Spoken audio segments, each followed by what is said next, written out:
Hey there, hope you're having a good fall. I know I said I was done with the pumpkin beers. I decided to sneak one more into here, and this is another Grist Iron beer. This is their Headless Hessian Pumpkin Ale, coming in at 5.9% alcohol, 14 IBUs, final gravity of 1.022, and the SRM is 8.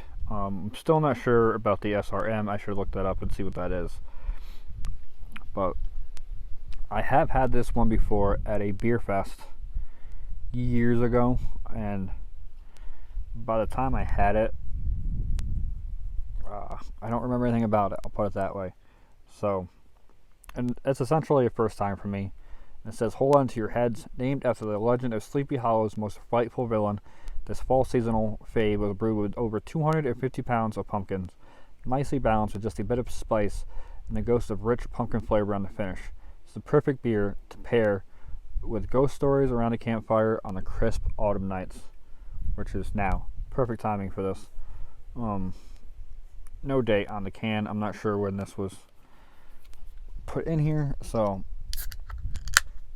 hopefully it's fresher than the Horsehead's pumpkin ale that I had. And let's get into it.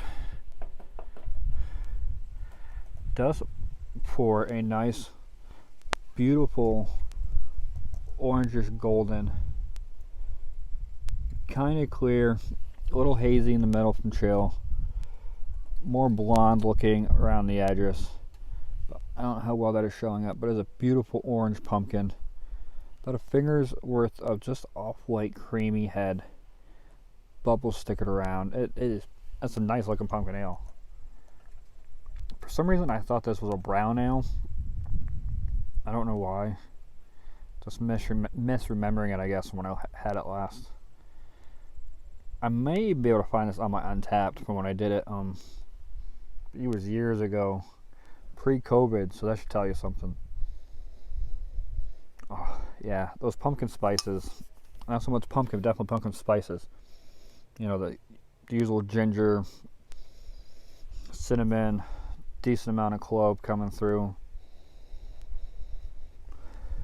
with a tiny bit of pumpkin pie kind of going on, because it does have that little bit of flaky biscuit kind of a crust.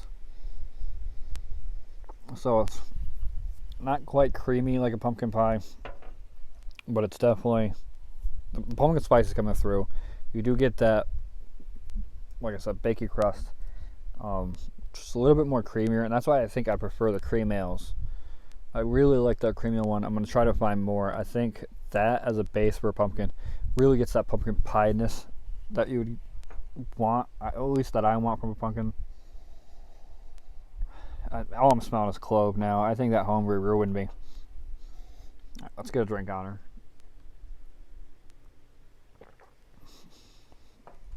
Oh, super creamy. Decent amount of spice all throughout. The clove isn't the main factor on this one. Getting good amounts of cinnamon. Yeah. Cinnamon, some of that ginger, a little bit of that clove. It's not so forward. There was a little bit of creaminess to it as well. Really surprising. I wasn't expecting that creaminess.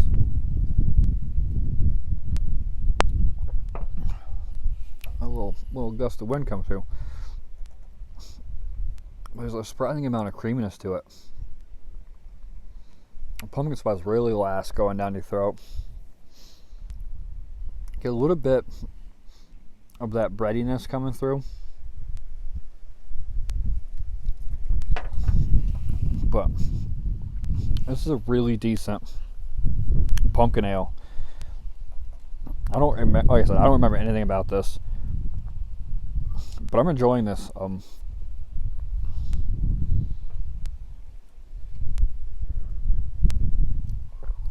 The cinnamon and ginger, though, is a little much. So that could come down a bit. But overall, I'd give this a 4. This is a 4 out of 5 for me. hitting all the right spots. Spice is just a little too much, and that could come down.